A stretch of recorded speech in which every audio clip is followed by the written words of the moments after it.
8th of March. It's already the 8th of March. Wow. We are that much closer to spring, which comes in on the 20th. I'm very excited about that. You are watching Ask a Traffic Cop. This is the Monday to Friday, 9 a.m. to 10 a.m. live stream where we answer your traffic and police questions. I say we, really, it's mostly me. Occasionally, I'm joined by one of two sergeants, sometimes some special guests, but it's me, Sean Shapiro, the traffic. I'm called the TikTok Traffic Cop by Jerry Agar on News Talk 1010.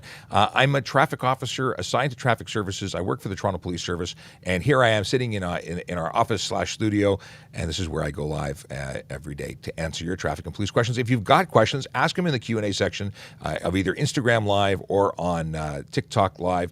If you are going to be coming in on a different platform, because there are other platforms we are currently broadcasting on, that's YouTube, Twitch, LinkedIn, Twitter, and Facebook. You can ask, well, except for Twitter, you can ask your questions and they'll come into my stream over here. So we'll try and get to everybody. Obviously, we already have 470 people in TikTok alone, so it gets pretty busy. But let's get into things.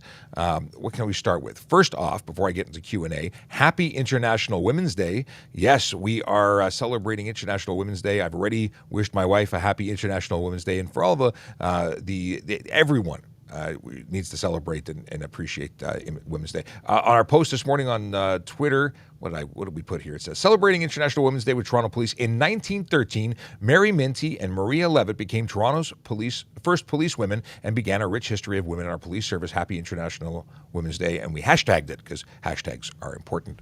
It's awesome. And I'm reminded every year by my wife that I have to give her flowers. Crap, I remembered. Okay. But that's good stuff. Now, next in line, and it's paying the bills, right? This is the stuff I got to talk about.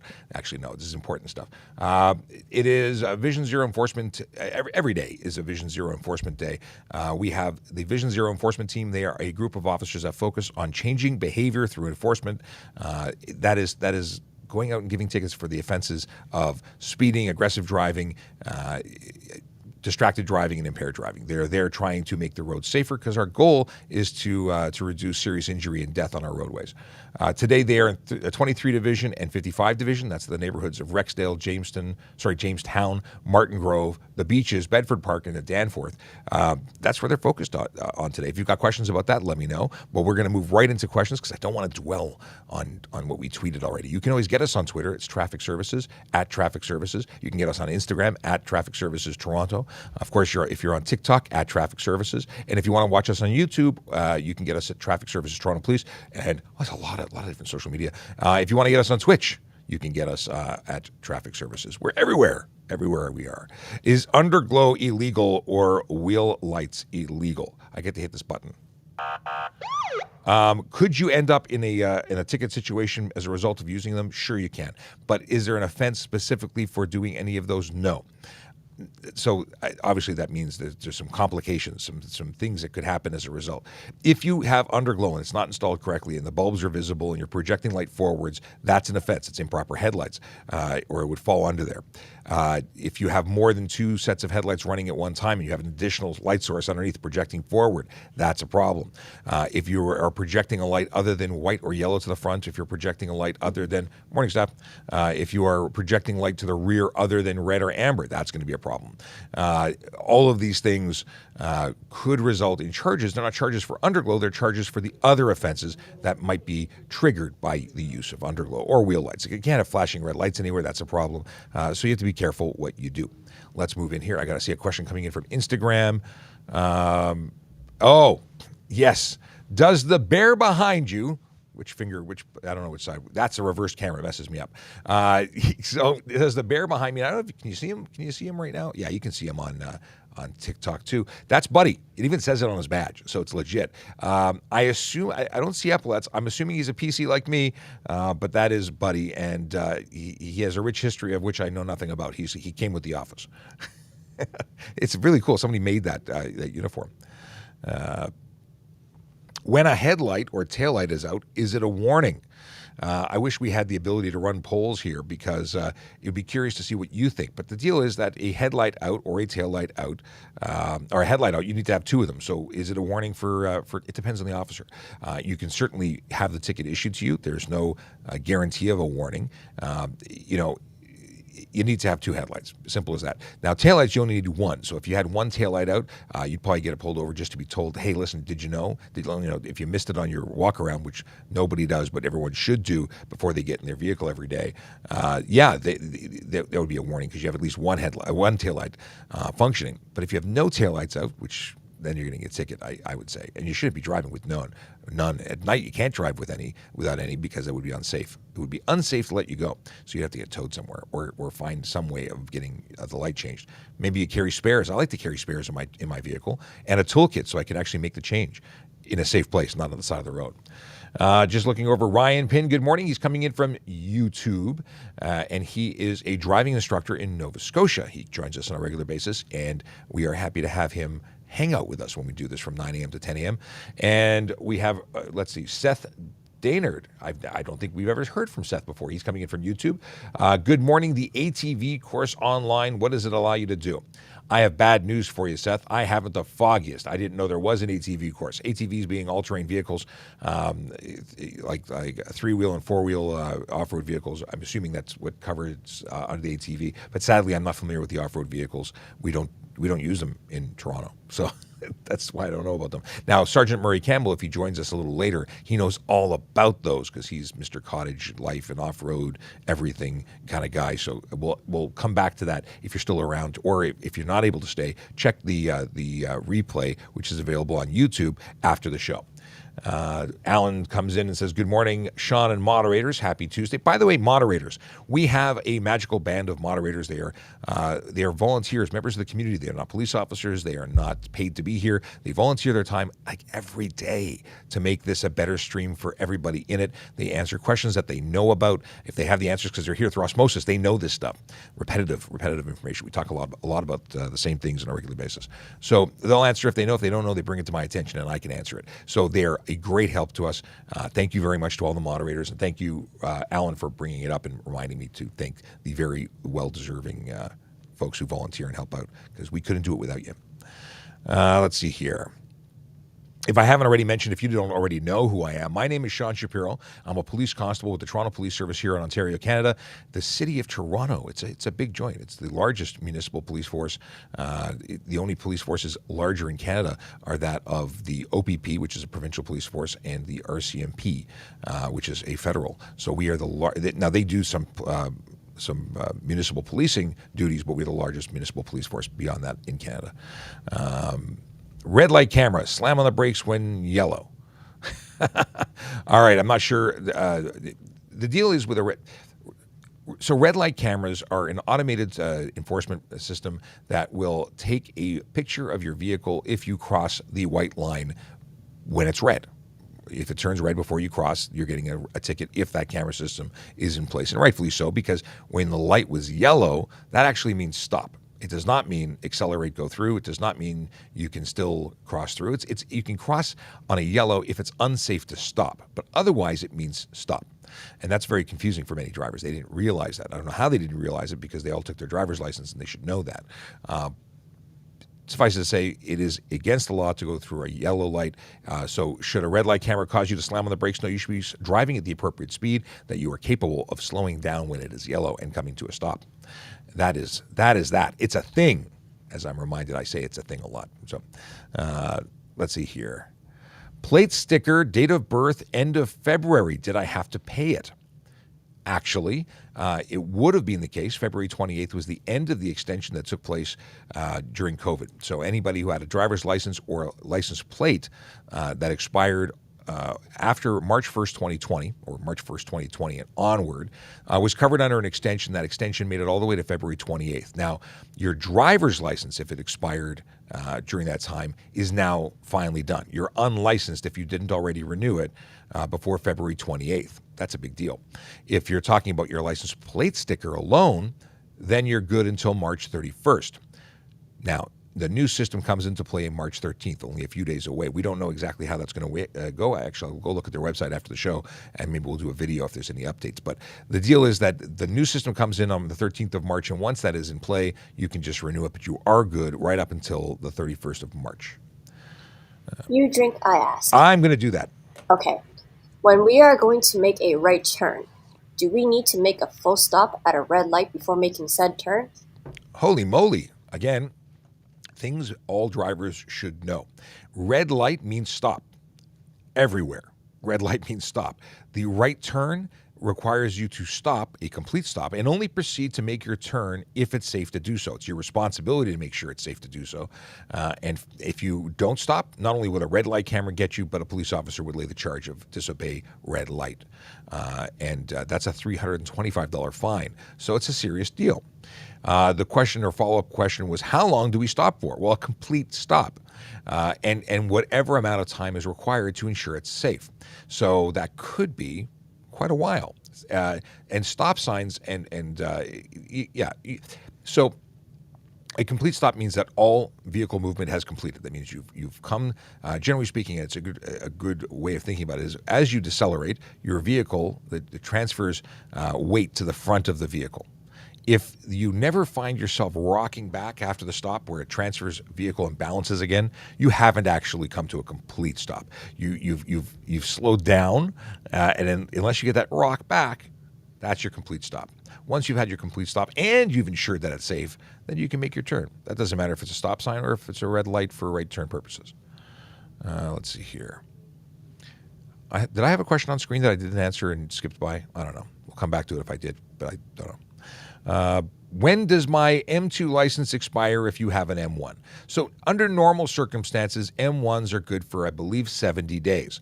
Once that time period has expired, you have to take it again. But like everyone else who had a license that expired March 1st or later, you were covered under an extension. So M1s and M2s, along with G1s and G2s, remain in effect regardless of expiry that took place after March 1st, 2020, right up until December 31st, 2022. The end of this year is when your expiry will take effect. Akela Draconis, greetings and salutations, my friend, from YouTube. What's going on? Okay. Happy Tuesday, everyone, from Will.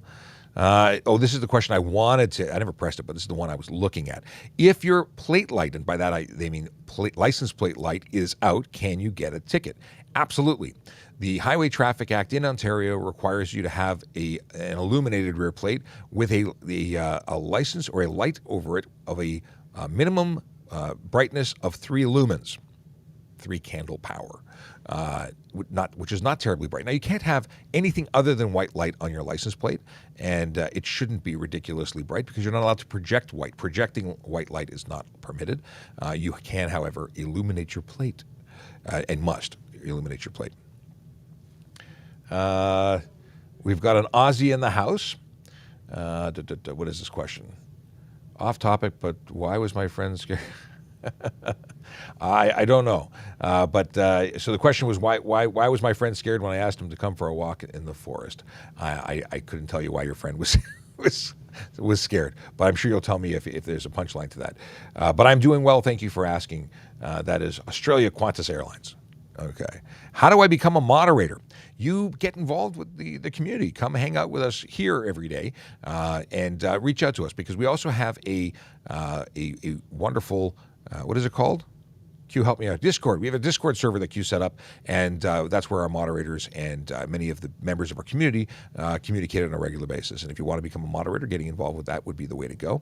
I have had links on my Twitter before, which is VoiceOver Cop. You can check it out there. I'll post it again after the show. 20% tint on new car good, not get pulled over. 20% on a new car in Ontario. Now, if you say 20% light reduction, meaning that 80% gets through, that's perfectly fine on the windows left and right of the driver. Nothing can be on the front windshield. The limit for a safety check, what the mechanic has to check for when they certify your vehicle, is no more than 30% light blockage, meaning 70% of the light must get through and nothing on the front windshield. Now, The deal is if you have something that is darker than that, your vehicle is unsafe. You could have your license plates pulled. Anything on the front windshield, license plate pulled. Front windows that are beyond 30, you could have, again, your license plates seized and have to get a safety performed and reapply for your plates. If your vehicle has tint, whether it be colored or reflective, and it obscures the interior of the vehicle, in other words, we can't see in at all, we can't make out the driver's description, well, that's going to be a problem. That's going to be a charge of obscure interior of the vehicle by color or reflective tint, and that's another charge under the HTA. A little different than the safety issue, but it's a charge nevertheless. Now, if you buy a vehicle and it comes with tint and that tint is illegal, you're still responsible as the driver. Are blue LED headlights legal? No. The only light you can project is white or yellow. Blue LED headlights or blue headlights in general, it's a prohibited color. Okay. Is it legal for dealerships to put plate covers on? It's not illegal for them to put it on. It's illegal for you to drive with it on. So I just had a conversation with a friend of mine who is a car sales manager, and we were talking about license plate frames, and they are, even the frames that don't cover, just go around, those are technically illegal. You cannot obstruct any portion of a license plate in Ontario. Doing so would result in a charge. It's a $110 charge, not fun to get. The simple solution is don't freely advertise that your car dealer, take off the plastic frame and get rid of it. You don't get to have a frame, or you don't need a frame. They don't pay you to advertise, take it off. Additionally, it's illegal. Now, any cover over your license plate is illegal, so don't do that. You don't want a ticket.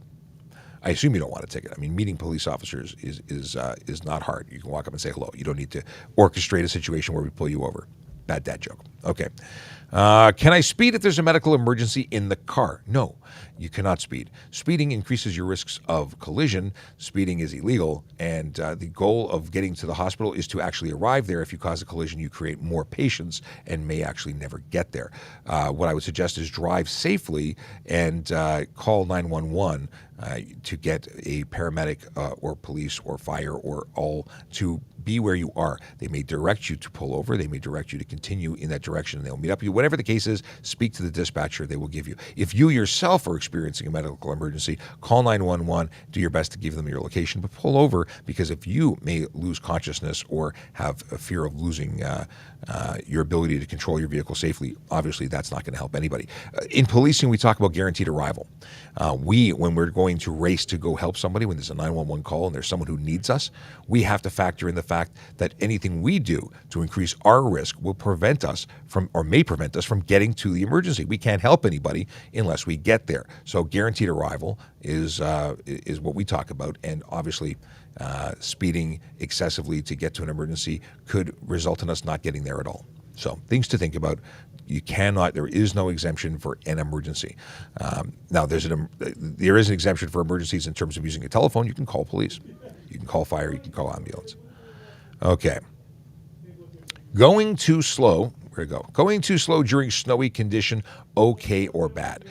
You have to be able to drive safely. So if going slow or slower based on the conditions, that's what safety provides. There's a charge for unnecessary slow driving in the Highway Traffic Act, and that says that you can't unnecessarily drive slowly, so much so that you are impacting or what's the word I'm looking for? There's a word I'm looking for, and I can't find it. Oh, well, you can't block traffic or prevent them from traveling. Well, if you're driving as fast as you can safely, then that's reasonable, and you wouldn't get a ticket for that. Asking someone to drive faster or beyond the capabilities of safety is asking them to cause a collision. You can't do that. Is there demerit points for red light and speed cameras? So automated enforcement offenses are not regular charges. They do not include they do not include points. What did I just do? Q wants to know. I went to swipe up and I was too close to the bottom of the screen and it jumped out of the app for a second. Hopefully it came back and didn't cause too many problems, but that was unintentional. Apologies to those on TikTok. I super liked myself, really? Okay. Let's see here. Someone says if it's actually Kearns that says, if I find an Apple AirTag attached to my car and drive to a police station, can they find out who put it on my car and what would the charge be? I don't know. I mean, yes, I know that they can find out who's the owner of the vehicle, the tag. I believe that's a pretty simple process if they used real information. But in terms of what charge would they be looking at, I'm not sure where it would fall under. It's not a charge I'm familiar with, but it's an interesting conversation. I'll have to have that discussion after the show, and we'll have to revisit this. Thomas Moramer says, I have a ride-on lawnmower and rebuilt the motor. It runs really rough, shooting black smoke, and it's really loud. Can I get a ticket or cops called for trying to get it to run properly on my property? So in terms of, so it depends on bylaws, I would assume, in your neighborhood. Or in your community. I don't know in terms, like if it's during the day and you're working on the engine and it's making noise, I don't think it's a problem. There might be a bylaw in your jurisdiction for working on engines or something. Could be, possibly, maybe. Certainly, it's not a Highway Traffic Act thing. That's private property. I don't know. Boy, two I don't know answers in a row. We're not doing well. But I don't think that it's an issue if you're working on it on your property and it's a lawnmower. But there could be a mechanics situation, especially if you're on in a condo corp. They may have rules about working on vehicles and engines. But generally speaking, if it's not at night and it's not on the road, it's not a concern. But check with your local community bylaws. Is reflective tint illegal? Clear inside the car. Yeah, you cannot prevent us from seeing, us being the public, the police, anyone from seeing inside. We have to be able to see inside. To identify a driver, we have to see if you're on your phone, if you're drinking alcohol. We need to be able to see inside the car. So a reflective tint or dark tint that prevents us from seeing it, the charge is called obscure interior of vehicle with color or reflective coating. Boy, we keep coming back to these under-car lights. Are they legal? Not legal in themselves, but if they're not properly installed, they could be an issue. Because you can't project light forward, you can't project light in red, blue, or green. So flashing red light's not permitted anywhere. There's issues. So generally speaking, make sure it's installed correctly and just don't use it on the road. It's not that cool. In fact, in 1985, they want their underglow back. Used to be neon, now it's LED. Impeding, thank you. The word I was looking for was impeding traffic. Some days it just doesn't work. You cut your hand on ice? Really? This is Ryan. Ryan was clearing the ice off his driveway and cut his hand. Well, I hope that heals up well. But I've never used that liquid Band-Aid stuff. At least I don't think I ever used it. Maybe I did. Maybe I just don't remember it because I can't remember words today. We haven't had this question in a very long time, sir. Okay. Ready? Get your drink on. I get my drink on. Yeah.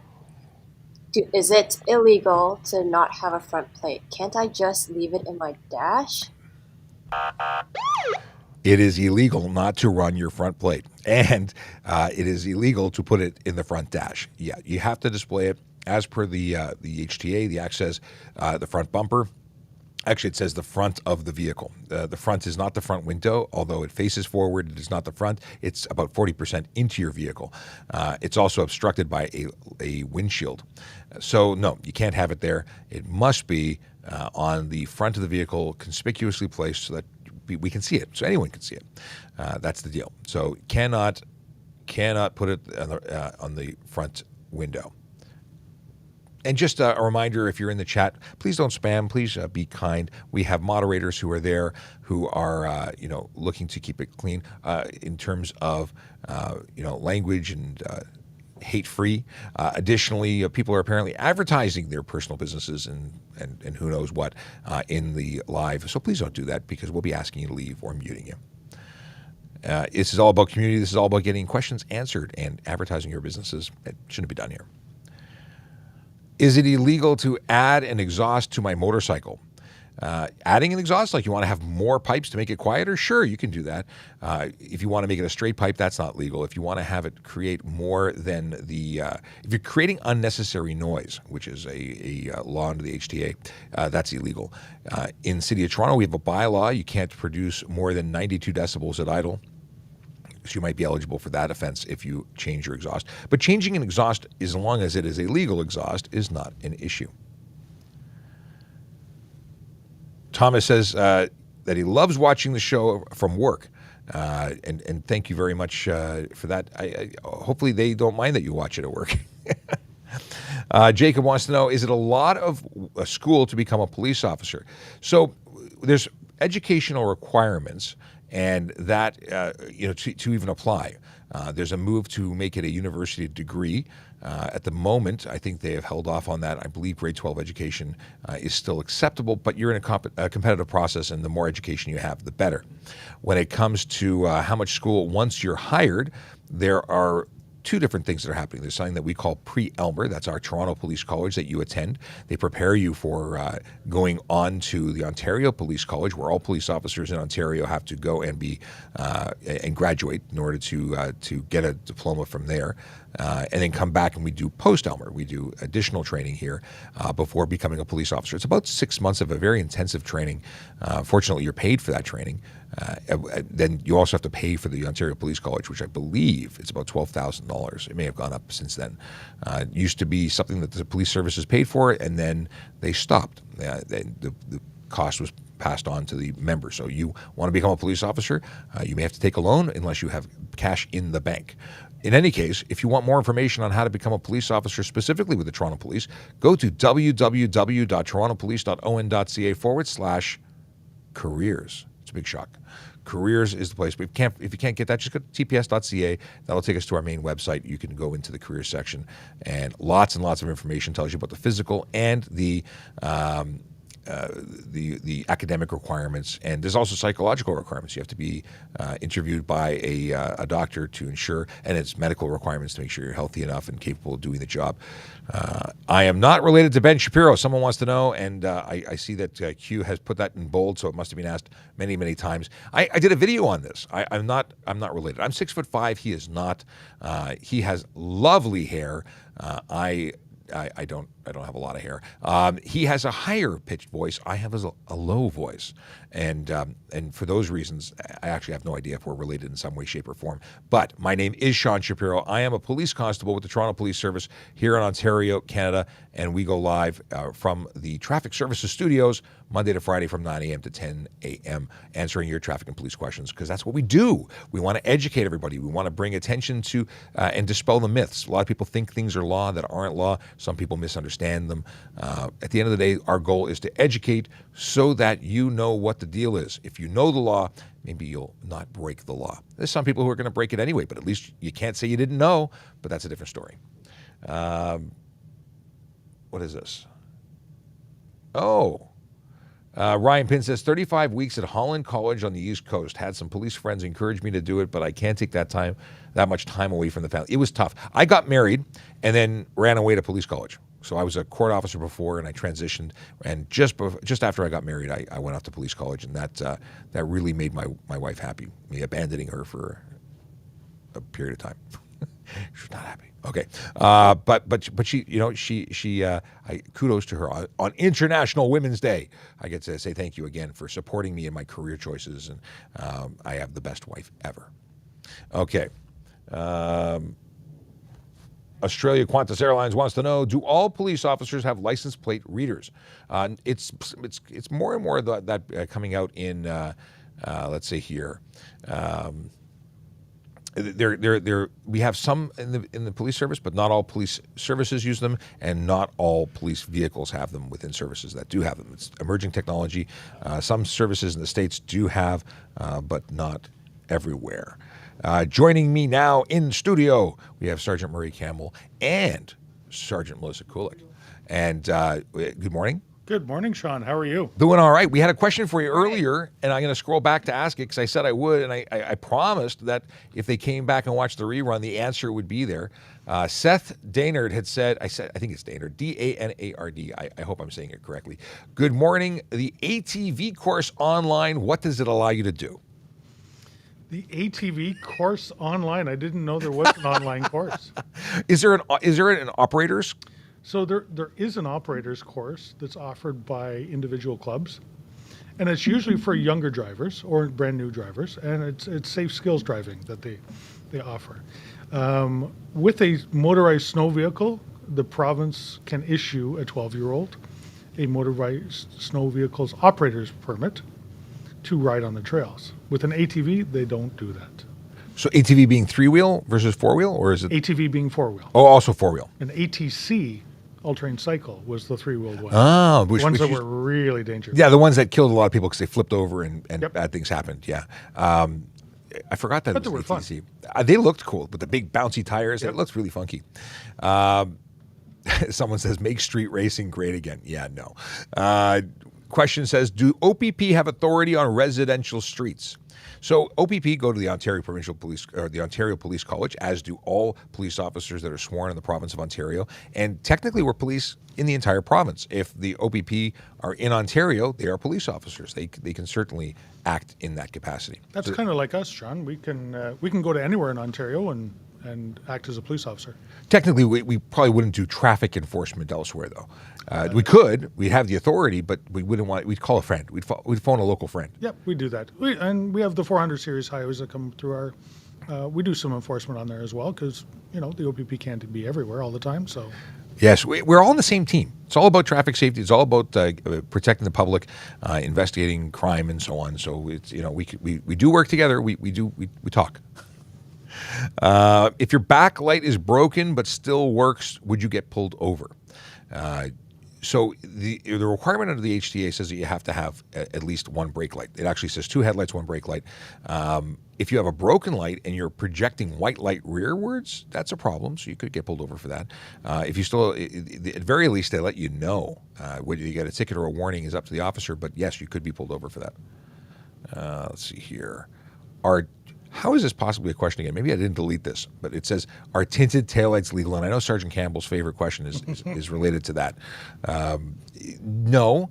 I mean, technically speaking, you have to have lights that are discernible at 150 meters. When you tint them, you are reducing the amount of light that is passing through that filter, that lens.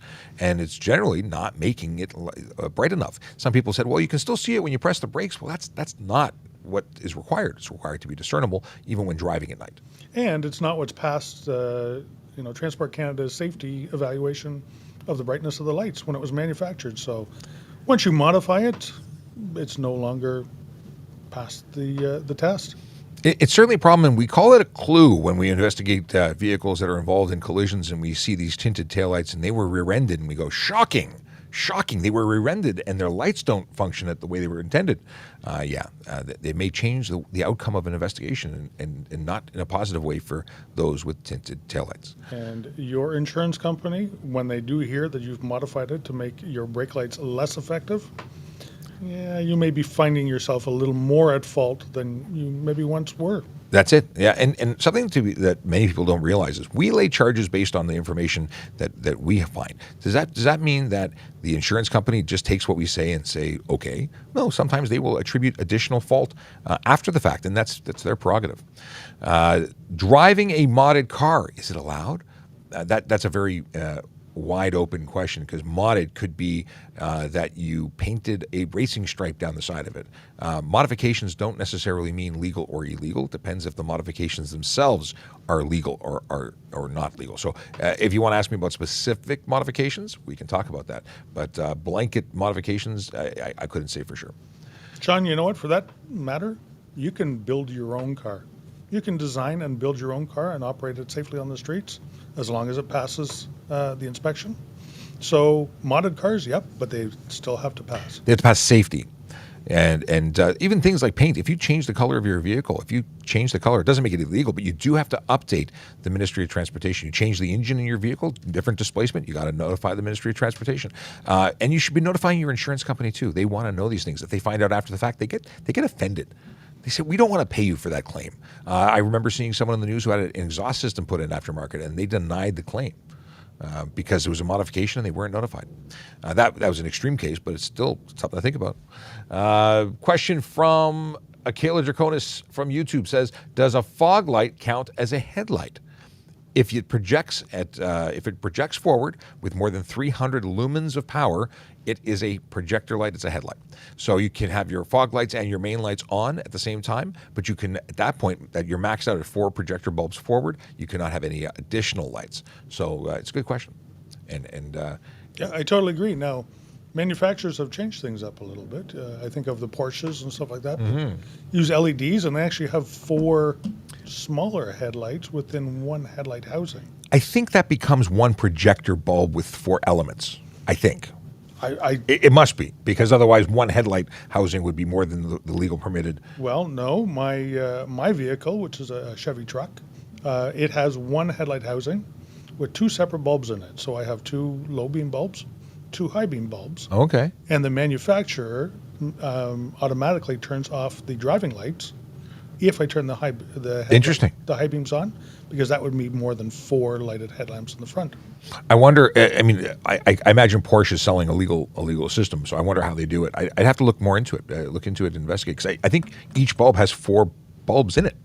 I believe so. Yeah. I think you're right, and that might be it might be their daylight system, which might turn off differently when their light system. I don't know enough about Porsches to actually. Nor do I. I don't fit in Porsches. A friend of mine has a Panamerica. It's the 4-door sedan. I went for a drive, and it was very small for me. I am built for Panamera, not Panamerica. Okay, I was adding sounds and words and stuff. Tinto Tozy has some questions. Do you discontinue your old motorbikes and machinery, and what do you do with it? Oh, you mean as police? Okay. So the question is, once we retire a vehicle, we have vehicles, we buy a car, we run it for X number of miles or years, and then what happens? They go to public auction. We don't destroy them, we don't recycle them. They get sold. What the new buyers do, they do, and very often they are parted out or turned into. They used to be taxis. Now, because we don't have hybrids, I don't know anybody. Do taxis want non-hybrid vehicles? I don't know what happens to them. Yeah, I don't know. Yeah. And it's mostly SUVs we have now too. So, for the most part, yeah, we're getting rid of our Taurus sedans, but both taxis and police vehicles are built to a higher standard. They're heavy duty. Heavy duty. They're made to idle an awful lot more, and higher riggers, higher suspension riggers, bigger brakes, stuff like that. So when people buy them, they're actually getting something that's a little tougher than you would a regular sedan. And also, they're well maintained. They may have weird chunks taken out of some steering wheels, but at the same time, their systems. We maintain a really rigorous maintenance program, and they're running 24 hours a day. A lot of issues are when cars sit around doing nothing. The fact these are, we hand off the keys to the next driver and they go back out and do it. So lots of miles, but they're good miles. Does that make sense? I think I've been told they're good. I'm not a mechanic. I don't know. Fine for BAC over .08. How people out and do it again. So I'm going to try and extrapolate a greater question, because I know a lot of squishing goes into trying to fit in with fewer characters. So what are the consequences for having a BAC over .08, and how is it possible that people are back out doing it again? Because we had a number of situations in our videos where talking about the fact that some people have been charged in January and were already driving. Well, they weren't driving legally, because it's a 90-day suspension, and we were within 90 days of their January situation. So that's one. If they were convicted in January, because I don't know if they were convicted or just charged.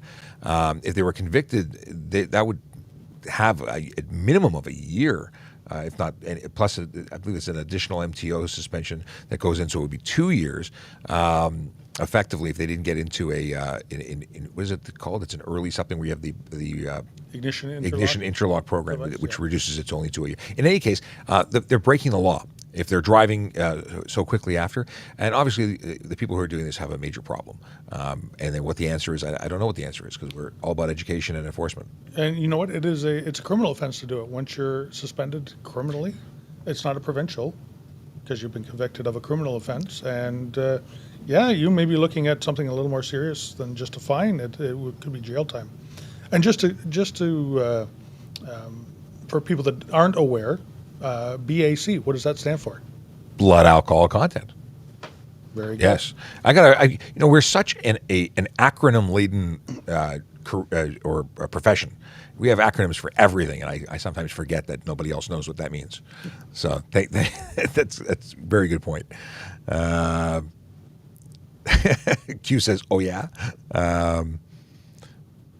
I'm not going there. I don't know what that is. Yeah, it's probably she's baiting me with an acronym that I don't want to decode right now because I'm worried. No, don't do it.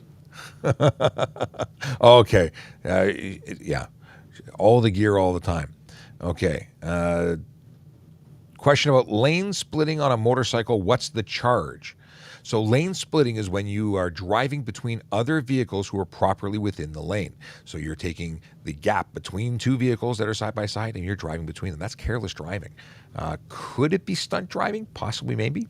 There's some wording that suggests that A marked departure? marked departure, yeah, because if traffic's traveling at one speed and you're cutting through it, a marked departure from the other traffic, that could be stunt driving. So it could be very serious. And even if it's simply careless, it's very serious. Obviously, there are places on this planet where lane splitting is permitted. Los Angeles is one of them. California allows lane splitting. They have very, very wide lanes, and I say that from experience. When I was traveling there, I was amazed at how much geography you had available to yourself, and that's why it's legal there. I imagine that's why it's legal. Our roads are not that wide, not like theirs. Our average lane is 3.5 meters. And It's much bigger. theirs is much bigger. And have you seen what other drivers are doing on the road? You are assuming, if you're going to do this, and this is beyond legal and illegal. If you were just as a rider, I'm saying, if I was doing that, I'm taking for granted that everybody else on the road is perfect. They're going to do exactly what's safe. They're going to signal their intention, and I'm not going to be at risk because otherwise I'm really putting myself in a dangerous position. And that's exactly why it's careless, because someone makes a move or uses their cell phone or does something silly, and you're finished. I was in a collision, and it wasn't my fault, and it hurt. So if you did something that you were contributing to that, you may not come out of it. Just saying. What is this? Are aftermarket taillights illegal? If the aftermarket taillights are legal and meet the requirements for safety, then they're legal. If they're not legal, they're not legal. I couldn't give you a blanket answer about all taillights. Aiden says, okay, with regard to the new reckless driving laws, where is the line drawn for private property? So reckless driving is not an Ontario term. It may be used elsewhere, but not here. Here it's careless driving, but what I think you're talking about is stunt driving. So specifically on September 12, 2021, new legislation or an amendment to the Highway Traffic Act came into play, and it made it illegal, or at least it made the law apply to private property in relation to stunt driving. So stunt driving is drifting, any intentional loss of traction, so stunt driving, donuts, burnouts, things like that.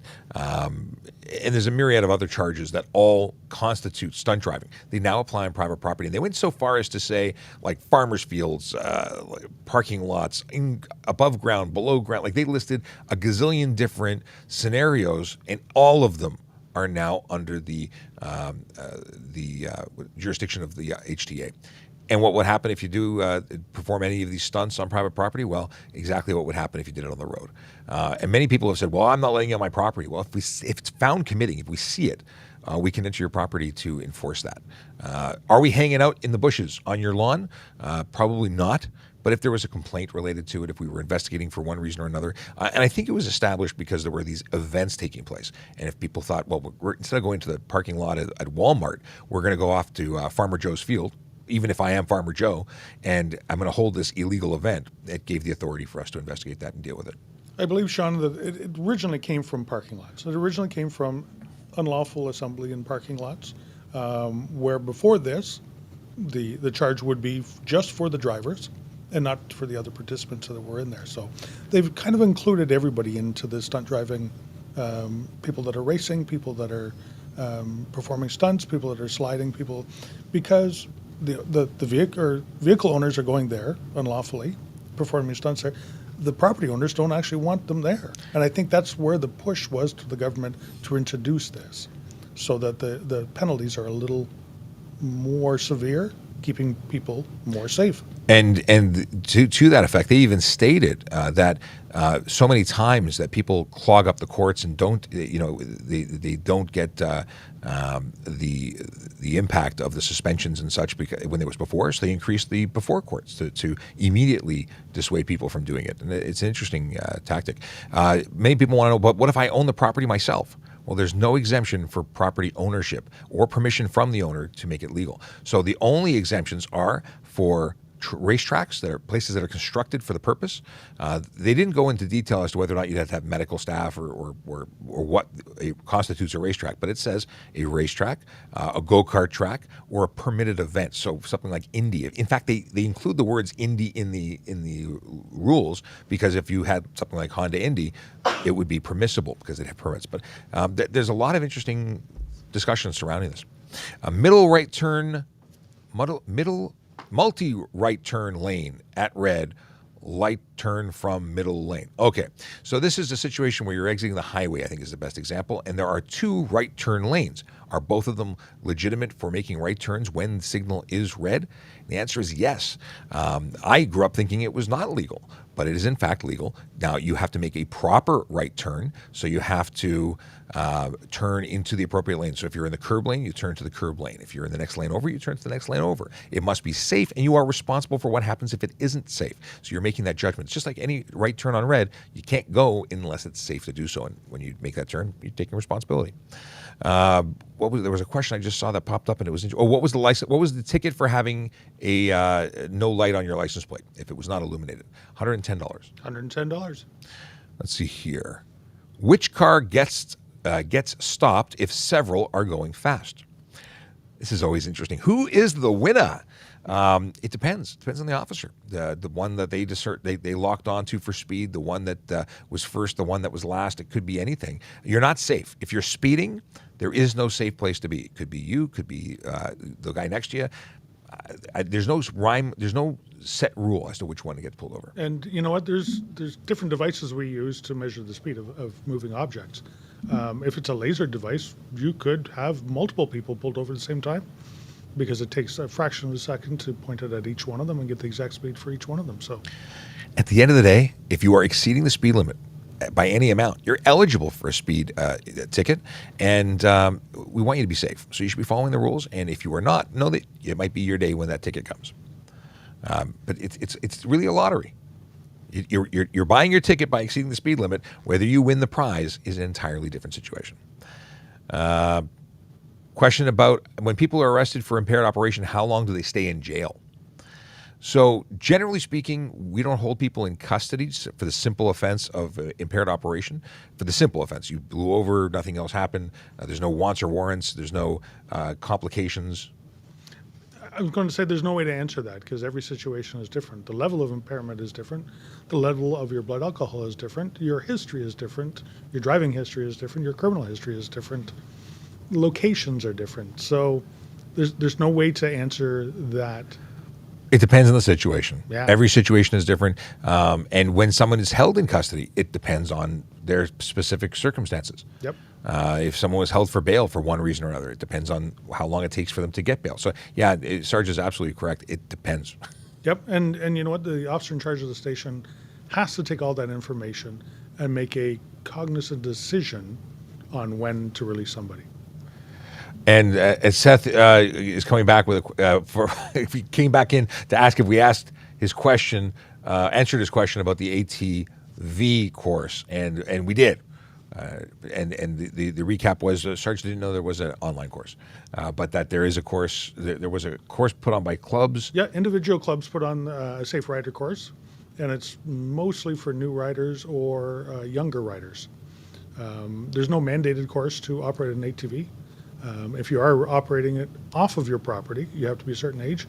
If you're operating on the road, you have to have a minimum of a G2 license. So there you go. So if you're in Ontario, these answers apply to you. If you're elsewhere, that could be different. Do emergency vehicles use the HOV lane? Yes, they can. There's a number of vehicles that are exempt and permitted to use the HOV, and emergency vehicles are some of them. There was another good question that I saw here. Can I have a 120 decibel air horn on my vehicle? If you're using your 120 decibel air horn on your vehicle for a legitimate purpose, I don't think there's a problem with that. I think if it makes it sound like a police vehicle, if it's a siren, that is a problem. In reading the HTA, there was specific discussion about making it sound like a police vehicle in any way. We were having a discussion earlier. There's a number of YouTube videos out there where somebody has fitted a railway train, Yes. air horn to their vehicle, and using it inappropriately in that instance. But if you were using it properly, would that be unnecessarily noise? I don't think so. It's scaring the hell out of people, but I You don't think so? More people would hear it. This is true. Could it be safer? Could it be safer? Could it be more annoying? Could it? Is there a reason that somebody 2 blocks away needs to hear your horn? My question is, why do you need to put that on your vehicle? Well, you know what? So it's what sparks a conversation. Yes. And there's a number of different opinions of it. So I want one that plays the Dukes of Hazzard theme whenever I hit the button, because I grew up watching that. Popping wheelies on bikes, is it legal? Popping wheelies, removing a tire from the ground is stunt driving. So that would come with a 30-day suspension, a 14-day impound of your vehicle, and likely a very large increase to your insurance. And that's just at roadside. When you start talking about what happens on conviction, I did a video about that. Watch the video we posted this morning. It specifically talks about stunt driving.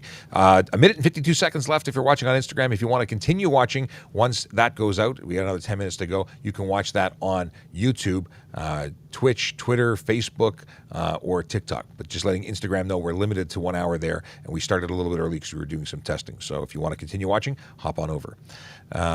Question, can I siphon gas from my neighbor's tank because prices are crazy? I know you're kidding. We're going with the assumption you're kidding, because obviously theft is not permitted. Okay. maybe if you have a really nice neighbor. Well, you're siphoning it because you have their permission, their consent. Well, the problem is you can no longer siphon gas from a gas tank anymore. Really? Yes, they put measures in the newer cars anyway. Not a legal thing. They just put different ways to prevent gas from coming out. No, they prevent gas from being siphoned out through the filler nozzle. Ah, You can't actually get a hose down in a modern car now. interesting. That's less fun. How do you? Yeah. Well, it just makes more work for people like me that are working on cars and have to drain a gas tank. Yes, you have to get underneath. Take the whole thing out. Lifted trucks and oversized tires, are they legal? Well, not as a blanket statement. It depends, as many things do, on how high you're lifting and how wide your tires are, because the tires have to be covered by fender or mud flap to be proper. They shouldn't be, sticking out. There's probably a level of allowance, of which the specific number I don't know, but I'm assuming there is one. But generally speaking, it has to be covered. You can't create those rooster tails in the rain. That's one of the reasons, and kicking up debris from the road. It's to protect everybody else on the road is one of the reasons. And in terms of lift, our friend and moderator Neon says that more than 3-inch lift on a body is not permitted. And that's going to be going to safety standards from a mechanic's perspective. But there are lift kits that are different. There's suspension lift kits, and there's different ways to do it. So it really depends. You need to make sure that what you're about to do to your vehicle meets the safety requirements. Speak to a mechanic that you trust, not one who will just give you a certificate because you asked nicely. Because that happens. Somebody was asking yesterday about tint and said, if I have tint that's dark and I get a certificate, you can't do nothing about it. It's not true. There are people who hand out certificates and are willing to risk their license to do so because they want the $70 to do it. Well, that doesn't make it legal. They don't get to wave a magic wand. It's still illegal, and you're still responsible as a driver regardless of what your certificate says. Additionally to that, and I've done this in the past, every certificate is filed with the Ministry of Transportation, and all it takes is an email to one of the Ministry of Transportation enforcement officers, and they'll go out and do an audit of the mechanic who did the safety. And that mechanic may be in an awful lot of trouble for doing things that are not safe all the time. Absolutely. Here's a quick question that I love. What happens if you get caught on the highway with a G1? And there was another question that said, what happens if I get caught driving by myself with a G1? So I'm going to cover both for the price of one. The deal is that as a G1, you must be supervised by a licensed driver with at least 4 years driving experience. That clock of their experience starts when they get a G2 and doesn't include any suspensions they may have had. So if they lost their license for a year in between, they would not have 4 years on the date. They'd have to wait another year. In any case, that's to drive anywhere.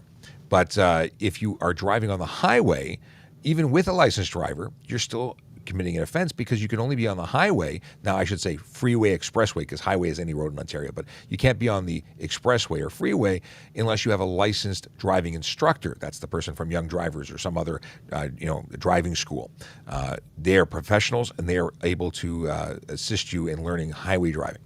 Otherwise, you can't do it. Mom and dad don't qualify. Now, what are the consequences? Well, driving without a supervising driver, there's a specific charge for it. It's what is the? I just lost the wording. Drive it's unaccompanied. G1 unaccompanied. Yeah. So that comes with a 30-day suspension, and of course the $110 fine. That's for the first time. Second time, 90 days. Third time, you get kicked out of the licensing program. You lose all money and time attributed to your graduation to the next level. If you are driving on the highway and you have a licensed driver, but they're not an approved or licensed driving instructor, you're still going to get a 30-day suspension because you are in a situation where you are driving in contravention of one of the restrictions that you have on your license. So that is basically the same deal. Conviction, first, second, third, and I believe it's any contravention. So if the first one's for driving alone, the second one is going to be for a contravention of another thing. I believe you're going to be at 90 days for the second offense. You can also get a suspension for any offense that carries more than 4 demerits, I believe, 4 or more demerits. So if you're stunt driving or speeding excessively, you're going to get a suspension for that too as a learner. And these are all things you shouldn't be doing ever. Definitely shouldn't be doing while you're learning to drive. And Sean, if you're ever wondering if you want to be an accompanying driver, an instructor driver, and you don't know if you qualify for it or not, have a look at your driver's license. You'll see down on the bottom right corner, there's 4 black dots. Those 4 black dots count for 4 years of driving experience.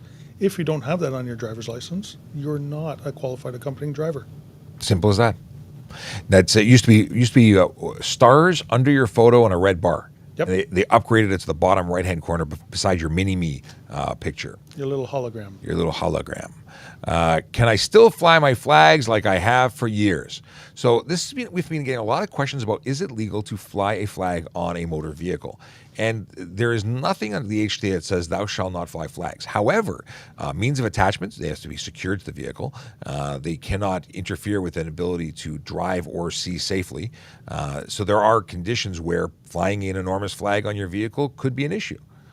It really depends on the situation. So if you have a little flag on your window, I don't think it's an issue. If you look at dignitary vehicles for years and years, they had flagpoles installed to the front of the vehicle, totally legitimate. So it depends on the situation and the placement of where you're putting it. But obviously, if it creates any issue with safety, it's not permitted. Flags, we've had lots of flag questions. Another flag question. There is a section in the Highway Traffic Act, Sean, that actually mandates you to have a flag on your vehicle. Really? Can you think of that one? No. Well, fail to mark overhanging load. You must have a red flag at the rear. That's a cheap segue there you go. Yeah, but you're absolutely right. This is where you have a piece of wood sticking out of the back end of a truck. It's beyond, what was it? I believe it was 1.6 meters. 1.5? So we another pro on this. 1.6. You think we got a competition? I did one the other day. Ooh. So if it's beyond 1.5 or 1.6, depending on which sergeant you listen to, you need to have a red flag. Which measuring tape you have. Depends on the measuring tape as well. Yeah. At the end of the day, if you're going to have actually, regardless of whether it's required by law, it is a good idea to mark it because, simply put, somebody who's not paying attention will drive too close to your vehicle, thinking that your vehicle is farther away, and then end up with your 2x4 through their hood or headlight or what have you. Let's see here. We talked about this one already. There was a follow-up just about stopping multiple vehicles or which vehicle gets pulled over. What is the what is the passenger limit when drivers are over 25 years old with a G2? And I believe it's only when you're 19. It was 19 or the first 12 months when you're a driver. I don't think it applies to someone who's 25. Yeah, I believe it's a young driver only Yeah, I think you have to be legislation. It's limited to the number of seatbelts in the vehicle. limited to number of seatbelts. I think across anybody. That goes for anybody. But there was also between 12 and 5 a.m. one passenger under the age of 19 if they are in the first 6 months, and up to 3 passengers under the age of 19 if you're over your 6 months. But I think it only applies to young persons, and of course, immediate family are excluded from that. We're all googly gooing it to make sure we have a. Yep, you're absolutely correct. Okay. There was something. The question that Q brought up that I forgot to actually mention. What happens to the G driver that is sitting on the car or sitting as a supervising driver when they're on the highway? So there's an offense for permitting a driver to violate their conditions. So you have a G1 driver who's driving on the highway without a licensed instructor. Would the driver who's a G1 be eligible for that offense? I think they could be. Hold on, Claire. Sorry, I don't understand the question. So you're on. It's a G1 driver operating on a expressway. Okay, Yep. so it's violation. His violation is the driver who's supervising them eligible for permitting them to drive on the expressway. No, I think it's a driver It's only offense. unlicensed driver. It's only Permit unlicensed driver, the person that. because there is a charge for owner, permit we in don't contravention permit, of a condition. but Wouldn't apply. It all goes on the G1. It all goes on the G1 unless the passenger is impaired or something like that. Then it goes back to the other one. Because the supervising driver has to have a BAC under 0.05.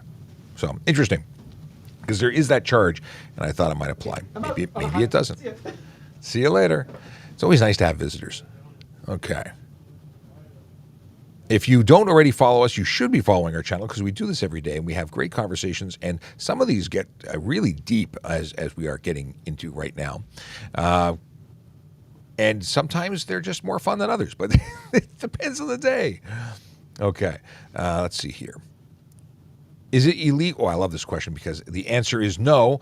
Is it legal to tint your front windshield? In the province of Ontario, no tint is permitted on a vehicle manufactured January 1st, 2017 or later. So basically you can have, and it's very strict for what you can have if the vehicle was manufactured before 2017, and that would be limited to a 3-inch or 75 millimeter tint strip across the top, a sun strip. That's the maximum amount of tint that you can put on. And otherwise, no tint is permitted on the front windshield. But it's always a good question. And there's no medical exemption in Ontario. Did you find what I was talking about the permit driver in contravention? Yeah, I did. There's a couple of offenses for the accompanying driver, none of which are related to the highway. Okay, I thought it might be just because it's a contravention period, but I may have been incorrect. It's possible. I've got like a couple of a Q is keeping track how many times I've said something that is incorrect. Oh, she says I'm up to 6. It might be the same things 5 of the 6 times, but okay. Let's see if I can get a last question, something we have not spoken about.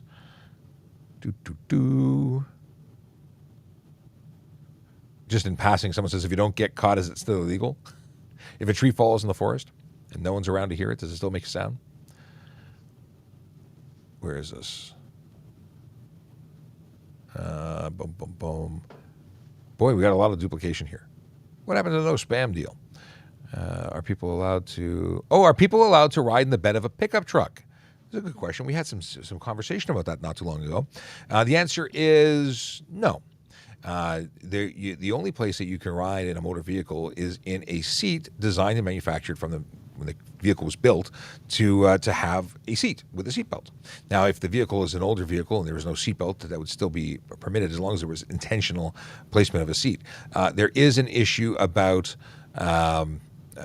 where you place exhaust when it comes to open areas. Additionally, that may be an issue. So at the end of the day, long story short, you cannot drive in or ride in the pickup truck bed. Q says, what about on farmland, on private property? Well, that would not fall under the Highway Traffic Act at that point, I don't believe. No, it wouldn't fall under the Highway Traffic Act for use of seatbelts and stuff like that. So it is permitted. It's not recommended. It's not recommended. That's not safe. Really that safe, but it's not an offense under the Highway Traffic Act. There are vehicles that were manufactured, which pickup truck beds, that did have seats from the manufacturer that were placed in there. The one we were talking about earlier is the Subaru Brat. That's a 1980s car, 70s and 80s car. and it actually had rearward facing seats in the bed, and they were legal. I watched an episode of Dragon's Den England, or maybe Shark Tank England, and I should say Britain. It was probably Britain. In any case, they had a guy who had designed a jump seat to be aftermarket placement in the back, and there were serious concerns as to whether or not that would be legal. So they did not fund him, I don't think. But some guy in Australia was making it. I think it was Australia. That brings us to the last question of the day. Can the Ministry of Transportation seize a vehicle for too much rust? They don't seize vehicles for us. They do remove plates, or we would remove plates for unsafe vehicles. So if we looked in the car and we saw the floor through the, that would be unsafe. That would be bad. So I don't know anyone who would have driven a car with milk crates. I've heard of vehicles that were driven with no floor in them temporarily until they can get a new piece welded in. But that's not safe. You should get it towed because, yeah, unsafe vehicles are unsafe vehicles and plates get taken for them. It's been a blast. It's 5 after 10. We are wrapping the show. We'll be back tomorrow between 9 and 10. And yeah, bring your questions. We'll try and get them done. I know there's a lot of people who didn't get them. Please ask them in the comments of our videos. Ask them in the Q&A section. We always try to get through them. But despite the fact that we try, we get more questions than we have time in a day. So with that, stay safe and have a great day. See you tomorrow. Bye, everybody. Bye. I want to hit that button to play the outro music that I downloaded, but it's not working.